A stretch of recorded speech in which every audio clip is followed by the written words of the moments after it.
It's only a kick, a jump, a block. It's only a serve. It's only a tackle, a run. It's only for the fans. After all, it's only pressure. You got this. Adidas.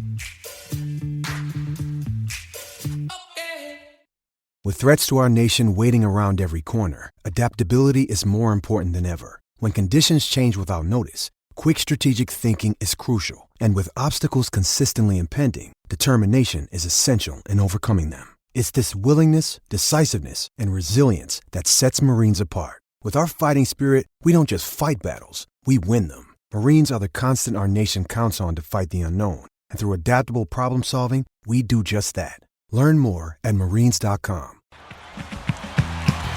Welcome to the College Football Playoff Show press conference. That's where Shehan Jeharaja, that's him, and Doug Maurice, that's me. We answer questions from our subscribers about the college football teams that matter in the playoff. We have 10 questions from subscribers, and if you would like to be a person who could ask questions on the College Football Playoff Show press conference, you can send a text to 817-442-6789, and eventually this podcast will be only for people who subscribe. And guess what? It's $1 a month. And you get a 14-day free trial. So $2 to figure, or 2 weeks to figure out, do I want to do this? Send a text right now, 817-442-6789, if you want to keep being part of this show, because we're going to answer questions like this one, Shehan. If Clemson loses to Georgia in September, can they recover to make the college football playoff?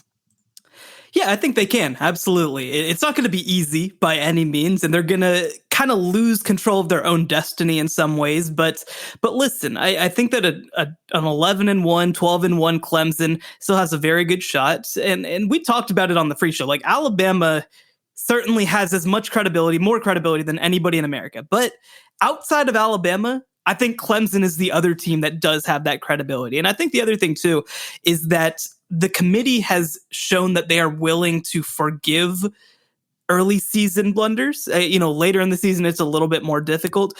But if they lose in a close game against Georgia, I certainly think that they have time to kind of get their sea legs under them. And the one thing that I'll say, the one thing that could cause issues is if Alabama is the SEC conference champ, if Georgia plays them real close in the SEC title game and finishes with one loss, and they have that head-to-head win over Clemson, then maybe you run into issues. But I think that just the way that the seasons and games have worked out in the past, I certainly still think Clemson would have a really good shot.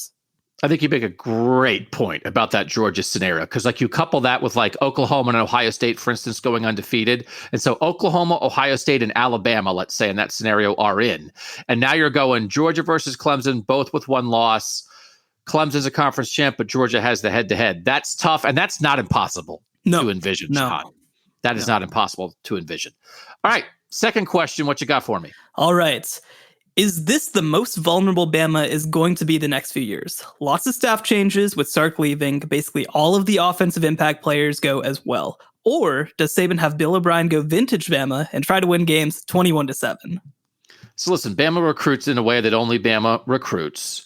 But I did take note, Jamison Williams transferred from Ohio State to Alabama. It feels like he's going to matter for that Alabama offense. At Ohio State as a receiver, he was not going to start this year, would have been no more than their fourth receiver, and I'm not sure he even would have been that. He wasn't super productive last year, and so that gives you a little bit of a window, I think, into Alabama this year. Now listen, Ohio State also took Oklahoma's backup running back a year ago in the transfer portal, Trey Sermon, and he broke the school record for single game rushing yards, but because he maybe wasn't going to play at Oklahoma. So these good teams, to some degree, in the new transfer world are going to trade backups every now and then when you need to patch a hole. So I don't want to hold that against Bama too much, but I do think Bill O'Brien taking over for Steve Sarkisian is another thing. Nick Saban kind of does this thing where the coordinators move in and out, but I don't know that you can be better than what Sark did last year. So you have to anticipate Mac Jones and Steve Sarkisian were at a level with all that talent around them, including the Heisman winner. They just can't replicate that. So how far is the drop-off going to be? 10%, 20%, 40%? I do think, again, you're comparing Bama against itself. If you're going to get them, I'd get them now. It's not a guarantee you're going to get him, but I don't want Bryce Young to settle in. You think you're going to get like Bryce Young in year 3? That's when you're going to get him? You think if Bryce Young comes back for year 4, you think that's when you're going to get him? Get him now when he's a second-year quarterback who's starting for the first time. I just think that if you're looking for chances, this is it, Shehan. I agree with that. Yeah, I mean, I think that's certainly in a different way because Alabama is Alabama. But you look at what happened after LSU lost basically everybody from their title team, right? Like, it's a very inexperienced group. Now, again, Alabama's Alabama. Nick Saban is Nick Saban, not Ed Orgeron. And so it's not going to go like that. They're still going to win 10, 11, 12 games. But this is, I think, the year where you try to get them because you start looking at 22, 23, 24, like you mentioned, with the quarterback coming back. That's going to be difficult. And by the way, Nick Saban, at whatever, 70 years old or whatever he is, just pulled in maybe the greatest recruiting class of all time. So, no, they're not going anywhere. And another example, Ohio State in 2015, they didn't make the playoff, but they had all those guys back from the 2014 national title team. They all go. They have 10 guys go in the first 3 rounds of the draft. In 16, they do make the playoff. They kind of back in. They have a better year than expected, but they get shut up by Clemson 31-0. It's like the level of talent just wasn't there. So it is going to be a talent dip at Alabama. Now, it's so high. Their dip still is higher than a lot of teams' peaks. But I do think it is fair to say when you think about the combination of talent and experience, this is a little bit of a Bama dip, so I'd try to get him. Question number 3. Will an Alex Grinch defense finally live up to the Alex Grinch hype and push Oklahoma over the top? And, of course, we are talking about the Sooners defensive coordinator.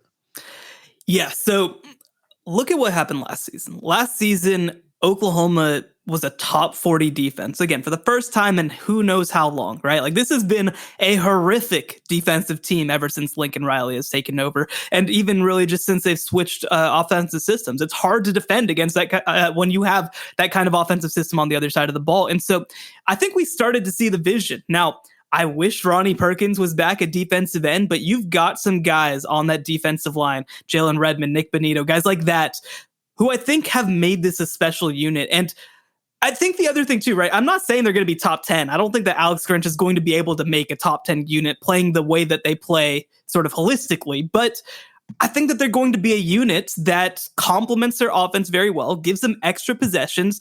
And I think we started to see that vision at the end of the year. And I mean, look at that Florida game. I mean, yes, there were some guys who didn't play in that game, but Oklahoma just beat the crap out of them, right? And so most of that defense is back. You're going to also, I think, be a lot more consistent on the offensive side of the ball.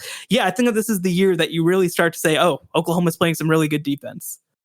It's still hard to shake for me the 2019 semifinal against Joe Burrow and LSU, where I think LSU scored 90 points in the first half.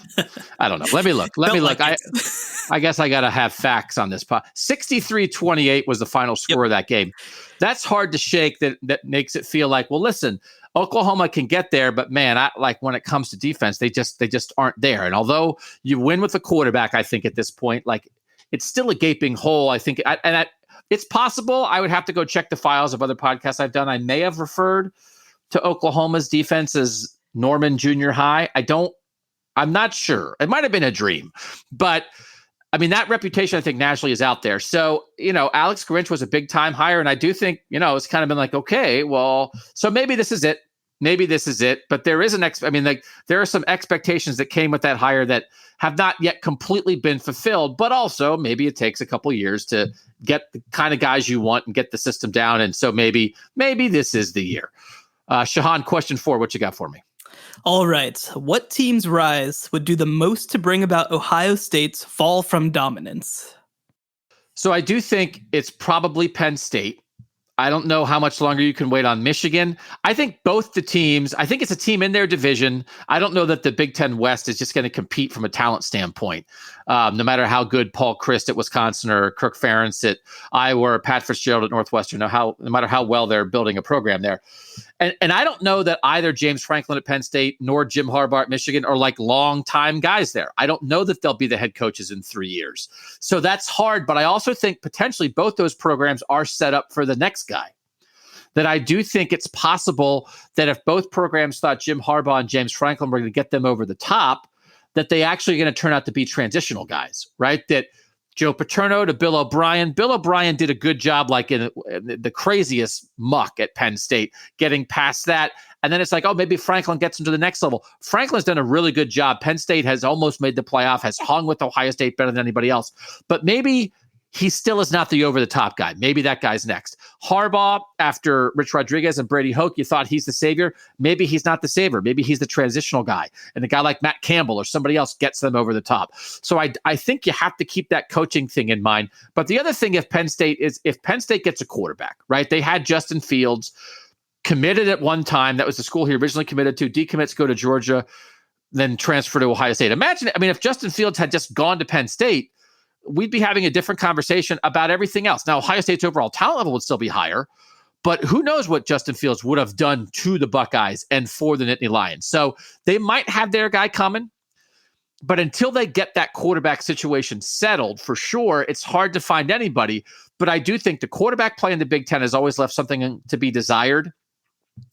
It's that team in the Big Ten who can start recruiting quarterbacks at a high level. But Penn State is the team that if they do that, they have the best base of talent under that. They're recruiting at a very high level in the current class. So I think you have to guess Penn State. Yeah, I would also throw Wisconsin into the mix. Look, they have a very high floor. They've been a program that obviously has been able to dominate that Big Ten West. It really has been those dynamic playmakers that they've, on the outside, I guess, more than at running back, of course, that you really have been waiting to see. And, one kind of wild card that I throw in here, and certainly I'm not saying that they're not a high-level program, but if Notre Dame redid what they did offensively, they're the other school that recruits really well nationally, but they have not competed for those offensive skill position players. If they kind of redid what they did, and again, same deal, I don't know if Brian Kelly's capable of that, but that's the one team too that I think kind of has a similar footprint, kind of has a similar strategy, and they're one of the few teams that I think also recruits nationally. I don't anticipate that happening, but I think that would be another team to mention. Interesting wrinkle to think about that. The guy who is the dynamic guy who has sort of given Notre Dame a shot in the arm right now is their new defensive coordinator, Marcus Freeman, who's a former Ohio State linebacker. And so I don't know if Marcus Freeman might be the next head coach at Notre Dame. He is a guy on the rise, and I'll be very curious to see what he does because Brian Kelly's done a good job there, but Marcus Freeman is is a program changer as an assistant coach, I think. Question 5. Why should we believe that Texas A&M has staying power? Now, listen, Sean, in the free pod that we've done, we talked all about Texas A&M. We ushered them in as a legitimate member of our college football playoff discussion. So it's not just about this year, but it's like, can they establish themselves as a team that deserves to be in the top tier of college football? Yes, I think so. And one of the things that I've loved about what they did, and they deservedly got, lots of jokes when it first kind of happened, but when you are able to promise a kid stability, I think that changes everything. And getting a guy on a 10-year contract and saying, this guy's going to be here. You're going to come into this program and he's going to be there when you leave. And even through 4 years, not having lost a coordinator as yet too. Now, I expect Mike Elko will become a head coach pretty soon, but to have that level of stability, it's paid off in recruiting. You see the last 3 classes. You have legit top 10 classes coming in. You've got guys in the past several years, especially on the defensive side of the ball, who usually would not stay in states. That's been a huge issue for the state of Texas. And I think that you start looking, you start at the top. A lot of teams have good 1 through 22. I don't think that's rare to have good 1 through 22s. But when you start building up 30 through 50, to where you can lose a guy to injury, you can lose a guy to the draft, and you still know that you're going to be able to put a very high level player in there. Yes, a blue chip guy, but maybe also somebody that you've developed. I think that's what Texas A&M has done at a really high level. And that's what kind of gives me hope that long-term they're going to be able to stay around, because I think that they're continuing to restock and reload at the level that they need to. Now, again, Alabama, Ohio State, Oklahoma, and Clemson, that's another level. But I think that Texas A&M this upcoming year can prove once and for all that they belong on that level. All right, quick break. We'll be back with 5 more questions from our subscribers. You're listening to the College Football Playoff Show.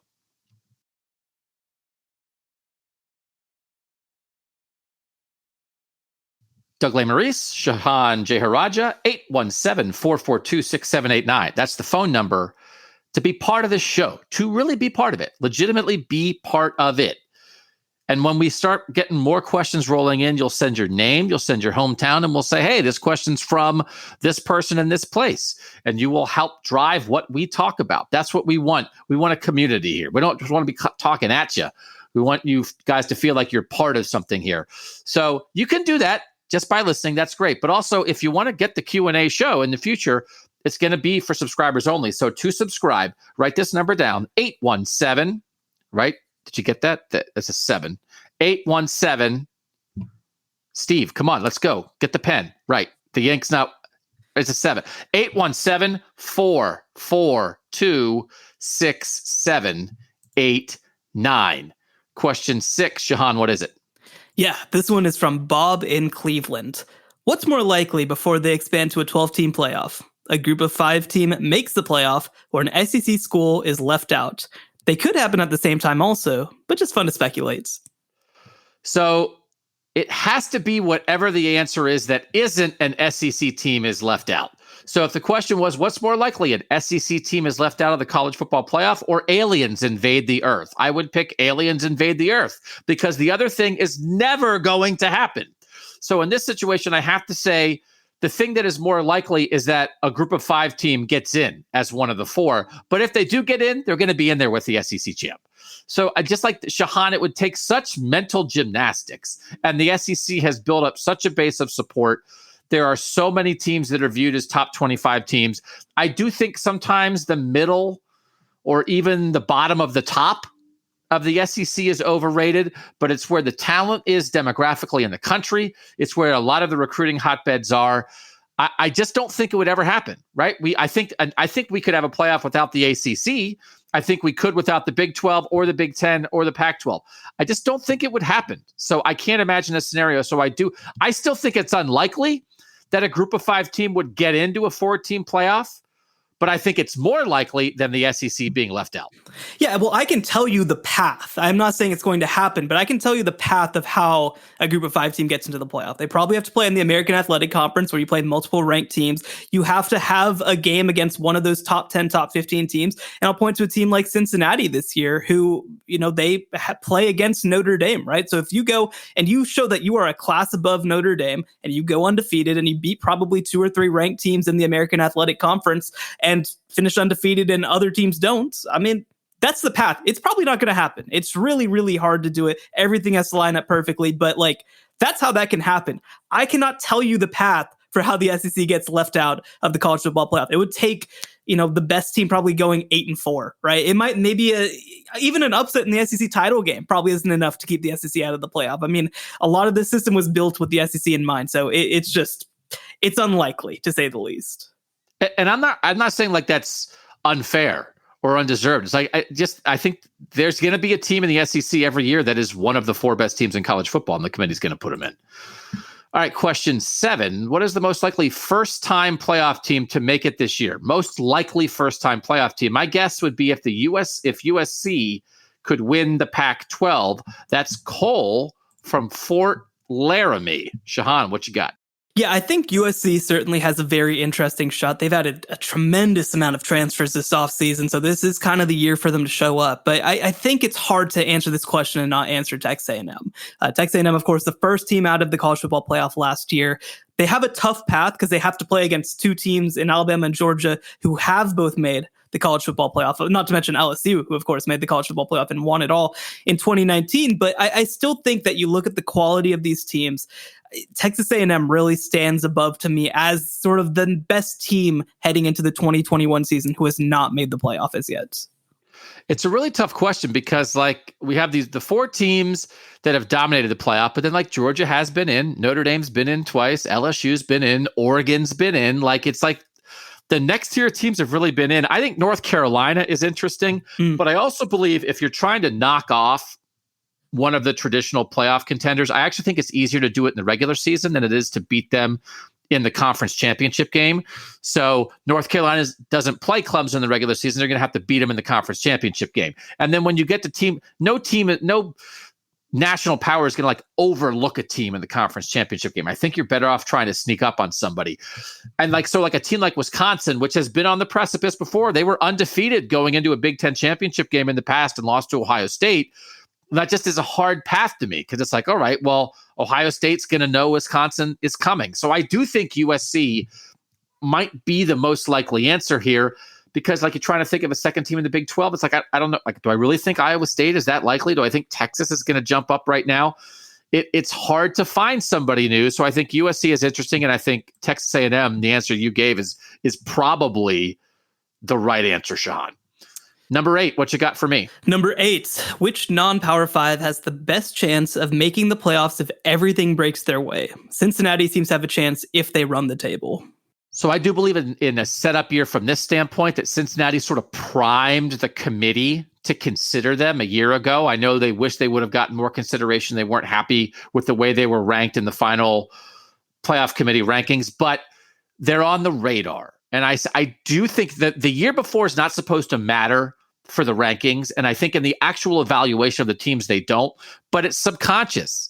Like they're going to come in and be like, oh yeah, no, Cincinnati, like they're legit. Right. And so, but they also have to have the opportunity. You have to have the talent level, which I think Cincinnati does. Desmond Ridder, one of the best returning quarterbacks in college football. I think they've got some legitimate guys there. Luke Fickell's done a really good job taking sort of a lot of like the second level guys in Ohio that Ohio State doesn't take. You can really build a program. Mark D'Antonio built a program at Michigan State on a lot of those guys. Luke Fickell's getting some of those guys. So you need the talent. I think you need the reminder. You need to have established yourself a little bit. I do think it's hard to do it absolutely out of nowhere, but then you have to have the schedule. And they're playing Indiana and Notre Dame in the non-conference, so they have the schedule. So they're going to, if they can beat 2 top 25 teams, a lot of people are really high on Indiana because they had a setup year last year too. Cincinnati is primed for that.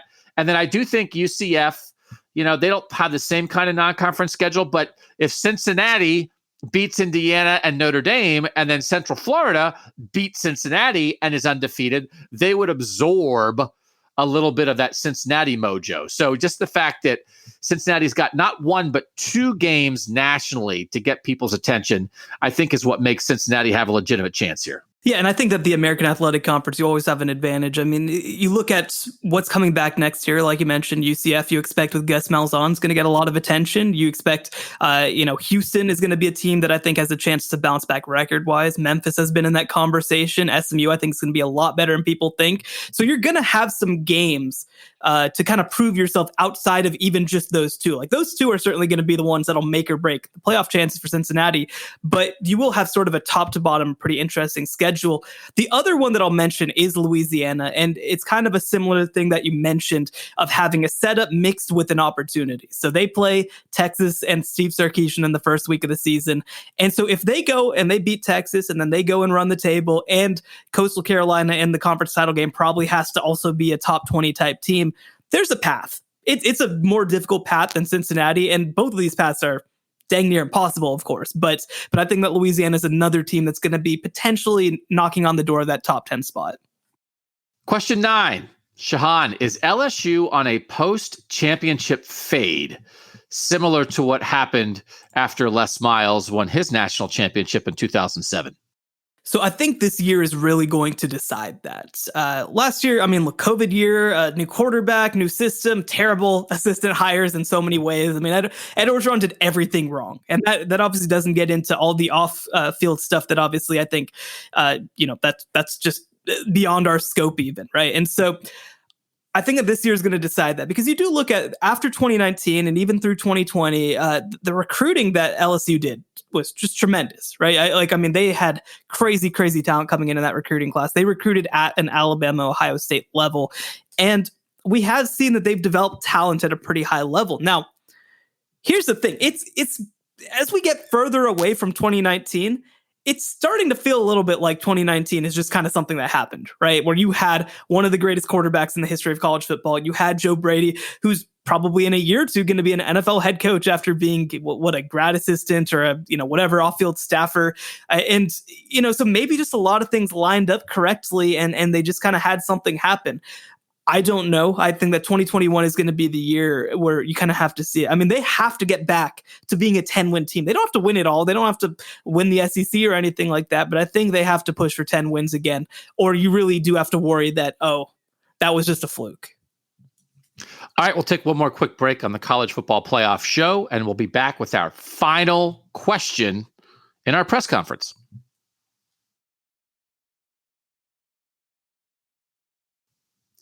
Doug Maurice, Shehan Jeharaja. Number 10, Shehan, how are we wrapping this baby up? All right. This is from Joel in Phoenix. Besides Bama, Clemson, Ohio State, Oklahoma, and Georgia, who are you most interested in seeing compete in the new playoff formats? So let me say this. I do know, obviously, one of the reasons that there's been this 12-team talk is because people are, I think, tired of the same teams, right? If you're not a fan of one of those four big teams, and Georgia's only been in once, but I think you feel like it's getting a little bit stale. The thing that I don't know that we saw coming, we know the best teams in the big conferences are going to be in. We just didn't know that each of the four, not the Pac-12, but the other four conferences were going to have one power emerge to be so much better than everybody else. Like, why is Oklahoma this much better than Texas? Why is Alabama this much better than Georgia and Florida and LSU and Auburn? Why is Clemson this much better than Florida State and Miami? Why is Ohio State this much better than Michigan and Penn State? That's the real issue. If Penn State and Michigan and Auburn and LSU and Florida State and Miami and Texas were doing their jobs and being sort of equal with those teams, and so you didn't know who the likely champ of those teams was going to be each year, I think people would view this whole thing very differently. So that I think people sometimes blame the structure of the playoff when it's actually like you blame the second and third best teams in all the conferences and be like, whoa, what happened? What has happened that like Florida State and Miami can't compete with Clemson? What does that have to do with anything? Now, people would say, well, the playoff exacerbates that because once you get into playoff a couple times, you get more exposure. Recruits want to go to you more. But like Clemson was starting to do that already. So that I think is partially tied to the playoff, but also independent of that. And all these second and third best teams got to take a step forward. So interested? I'm interested in any of those second best teams. So probably Texas, because Texas, frankly, maybe should be the one, and Oklahoma should be the one competing with them. So I think if Texas gets back to that point, I just think it's a game changer for everybody. And like, I'm interested in that. I'm interested in back. And Shehan, I know, come on, Texas is back, baby. Wow. Well, I know that that Tex fans are going to be real excited to hear that they should be a program that they've literally never been across their entire history except for like a decade. But anyway, we can move past that. The thing that I'm really excited about is I'm excited to see the sport. The only word I know how to use is inclusive, right? So I think that getting the West Coast involved in the playoff conversation, I think that's very exciting, that we'll see USC or Oregon have a chance. And like you mentioned, I mean, kind of building up some of these teams outside of this top group. I think there's been a real coalescing of college football to where, there are these super teams, right? Like what you see happen in other sports, like you do see these super teams forming because you're like, well, if I don't go to Alabama, if I don't go to Clemson, then I'm not going to get the chance to play on the biggest stage. I think that it's good for the sports that a guy can choose to be a superstar at Indiana and potentially have a chance to play in the college football playoff and play on the biggest stage, right? And so I'm going to go with a very Shehan answer on this, though. I'm very excited to see SMU have a chance to get into this 12-team playoff. And I think that we've seen, even since this has been announced, in the past couple of days, SMU has gotten the 2 highest commits in the history of the program. Now, part of this is that they have been building up for a long time. They got another top 150 kid last year at quarterback in Preston Stone, who's a local kid. So I think that it's really interesting to me, as somebody obviously based in Texas, to see that, hey, if you are a recruit coming up in Dallas, Texas, right? Like, yeah, you can go to Alabama, you can go to Ohio State, you can go to Oklahoma and have a chance to play in the playoff. But like, hey, is it really that different to me to go to, whatever school, to go to Ole Miss versus going to SMU? Where do I really have a better shot to play in the college football playoff? Is that going to potentially be something that changes the balance of the sport? So I'm really excited to see a team like SMU that's done, I think, a really good job potentially get rewarded. And listen, that's not to say they're going to beat Alabama and win the national championship by any means.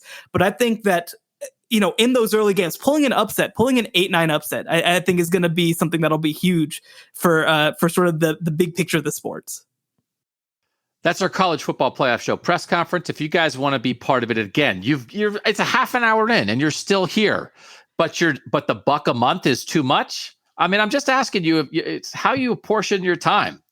It's like, oh, I spent a half an hour with these guys, but then I don't want to spend the $1 a month. So I'm not goading you into it. I'm just asking you to think about how you live your life.